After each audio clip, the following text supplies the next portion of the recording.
Olá, bom dia. Mais um dia, que nós estamos aqui nessa terça-feira para meditarmos na palavra do Senhor. A gente não tem dúvida nenhuma de que a vida de Jesus era muito agitada, muita coisa acontecia. Jesus encontrava muita pessoa, fazia muitas coisas, curava pessoas, expulsava espíritos imundos. Enfim, Jesus tinha uma vida muito agitada. Mas há um registro no Evangelho de Lucas que eu gostaria de meditar sobre ele aqui nesta manhã. Diz assim, lá Lucas capítulo 5, versículo 16, fala assim, ó: Ele, porém, retirava-se para os desertos e ali orava.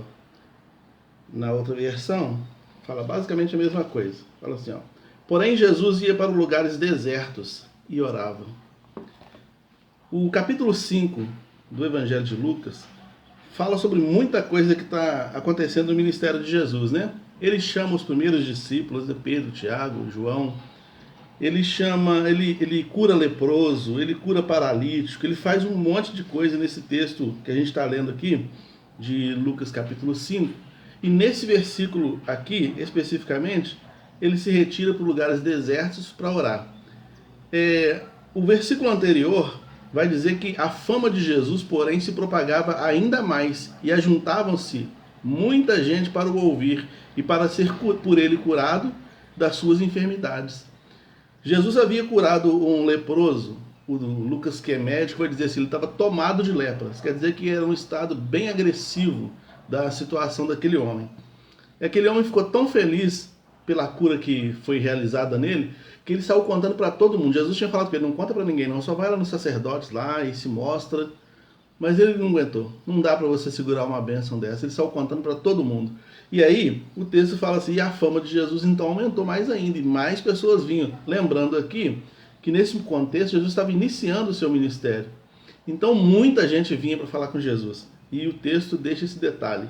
Porém, Jesus se retirava para os lugares desertos para orar. Jesus ele sabia perfeitamente que tudo dependia da oração. Ele sabia perfeitamente que tudo dependia das disciplinas espirituais. A gente precisa se lembrar que a gente está mais envolvido com o mundo espiritual do que com o mundo físico. A gente fica muito preso ao mundo físico, a gente resolve tudo aqui. A gente às vezes tem uma agenda lotada, na igreja às vezes, na vida social, em tudo quanto é lugar. A gente tem uma vida lotada e a gente corre de um lado para o outro, a gente faz e acontece, a gente dá conta de tudo, a gente chega no final do dia estressado, cansado, e a gente se esquece das disciplinas espirituais. O que nos dá força para vencer os desafios da vida são as disciplinas espirituais. Jesus sabia que, olha, eu tenho muita gente para atender, é muito importante atender essas pessoas, é muito importante curar essas pessoas que estão oprimidas pelo inimigo e oprimidas pela vida, é muito importante eu dar uma palavra para essas pessoas, eu viver em função dessas pessoas. Entretanto, o texto aparece a palavra ali, ó, porém, entretanto, quer dizer, entre tantos afazeres, entre tantas coisas, entre tantas ocupações, eu preciso tirar um tempo para fazer uma disciplina espiritual, a disciplina espiritual da oração. Ali ele cumpre duas disciplinas espirituais, a solitude e a oração. Oração, estudo da palavra, jejum, solitude, doação, comunhão, adoração, santidade, são tudo meios da graça, são tudo disciplinas espirituais. São coisas que o apóstolo Paulo falou para Timóteo assim, ó, desenvolva a sua salvação. Quando ele fala desenvolver a salvação, ele não está falando que Timóteo tinha que fazer alguma coisa para ajudar Deus a salvá-lo. Não, é para aumentar a intensidade do reino de Deus para dentro dele. É para se aproximar mais da figura de Jesus, da pessoa de Jesus, da santidade de Jesus. É utilizar os meios da graça para um aprimoramento da sua vida espiritual. Para dar uma estrutura para você resistir os embates da vida. Nós somos atacados o tempo todo. O tempo todo. Aqui em casa teve dias que a gente tinha que ficar de madrugada revezando, acordando de madrugada, orando, uma hora, outra hora, a gente orando o tempo todo, porque a batalha estava terrível. Na sua casa pode ter acontecido isso, na sua vida pode ter acontecido isso. Há muitas coisas que a gente não identifica como ataque do inimigo. Entende? E aí, se a gente não tiver com as disciplinas espirituais em dia, a gente cai.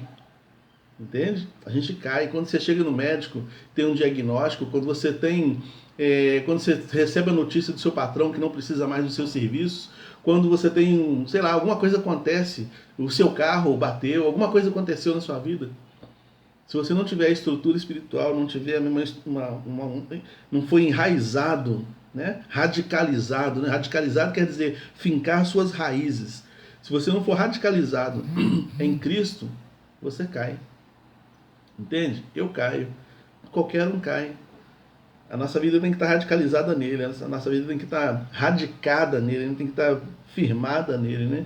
Através dos meios da graça.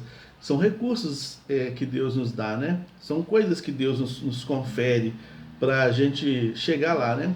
Então é muito ataque espiritual. Tem coisas que a gente nem identifica como ataque espiritual.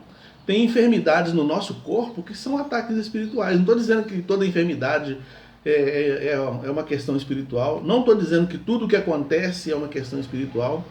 Mas a gente tem que ter esse discernimento, e esse discernimento ele vem quando a gente utiliza os meios da graça, né? Quando a gente realmente utiliza as disciplinas espirituais, a nossa sensibilidade espiritual começa a ficar aguçada e a gente começa a perceber o que é espiritual e o que não é.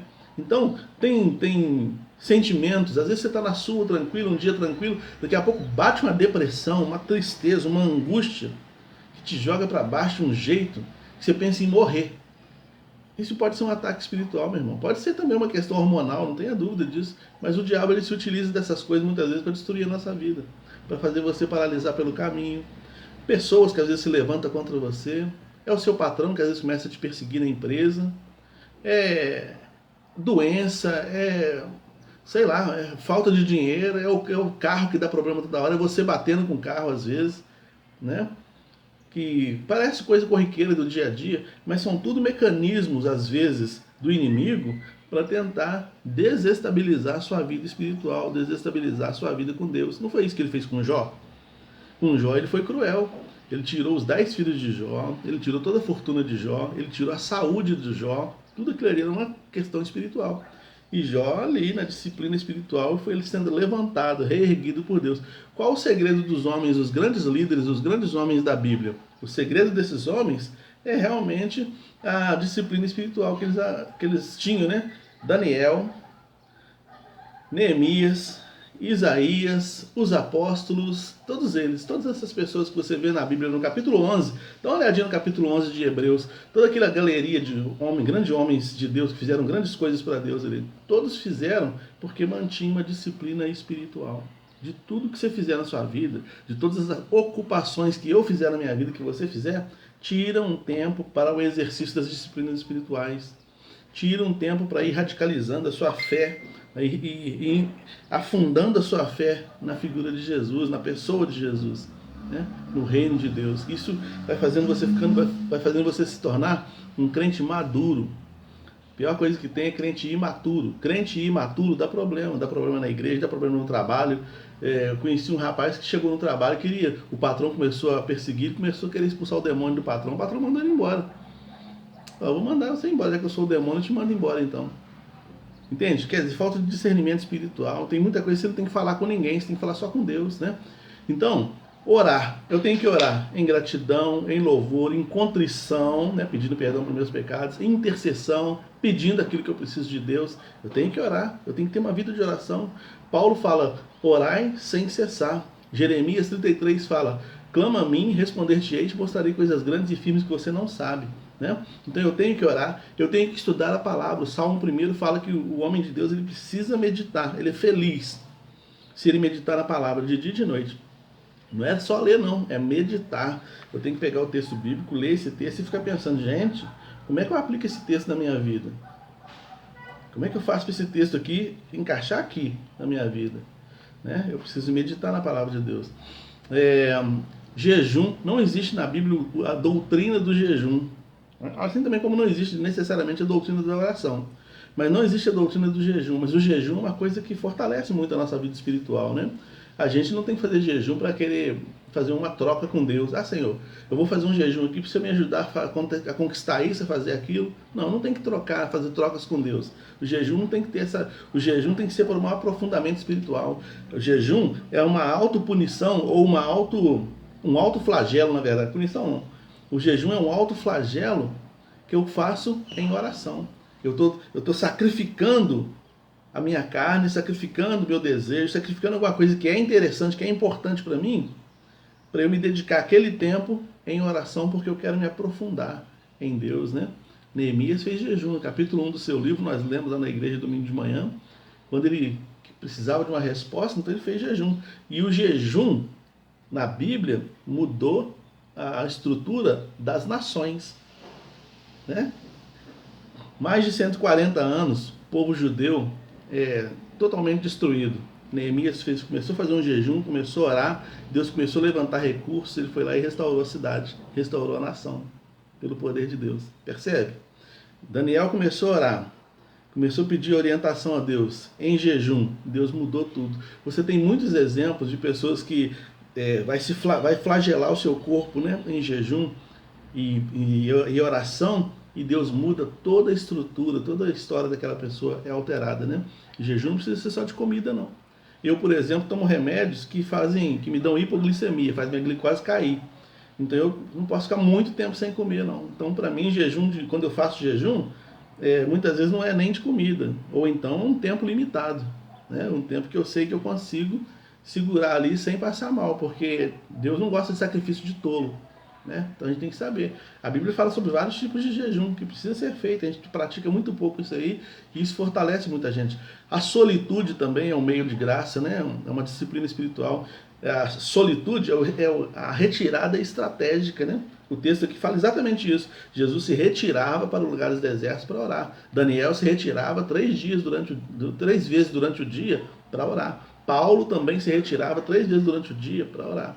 Então a retirada estratégica, eu ficar sozinho e ali eu e Deus resolvendo a minha vida com ele ali. A comunhão, que é o congregar, né? A gente tem que aprender a congregar. As pessoas hoje em dia estão falando que igreja não vale nada. Vale sim, você tem que congregar. A minha vida, a Flávia está ali, ó. Quando eu estou lá na igreja, que eu vejo a Flávia, alimenta a minha fé. Quando eu vou na igreja do lado de Leopoldina, que eu vejo a irmã Ana Maria, que eu vejo o irmão José Antônio, alimenta a minha fé. Sabe? Então eu tenho que congregar, faz parte da vida cristã, né? Hebreus vai falar assim, não abandone as vossas congregações, como é o costume de alguns, né? Doação, né? Doação quer dizer eu dar mesmo, eu dizimar, eu ofertar, eu repartir meus bens com aquele que tem necessidade, né? Isso também é disciplina espiritual. Adoração, né? É a minha entrega em louvor a Deus, né? Por tudo aquilo que Ele tem feito, por tudo aquilo que Ele é na minha vida. A santidade, que é a busca da pureza, né? Então eu me esquivar das coisas que me atrapalham nessas disciplinas espirituais. Se você fizer isso, se eu fizer isso, você vai ficando muito poderoso em Deus. Vai ficando mais parecido com Jesus, mais firmado na graça do Senhor. Amém? Vamos orar. Senhor, obrigado pela tua palavra. Que ela seja acrescentada no nosso coração e faça a revolução necessária para a glória do teu nome e para a bênção nossa, em nome de Jesus. Amém. Um abraço a todos os irmãos que estão aí no Facebook, os que vão nos assistir no Instagram, no YouTube. Deus abençoe a vida de todos vocês. Compartilhem com alguém para também ser abençoado. Tá bem?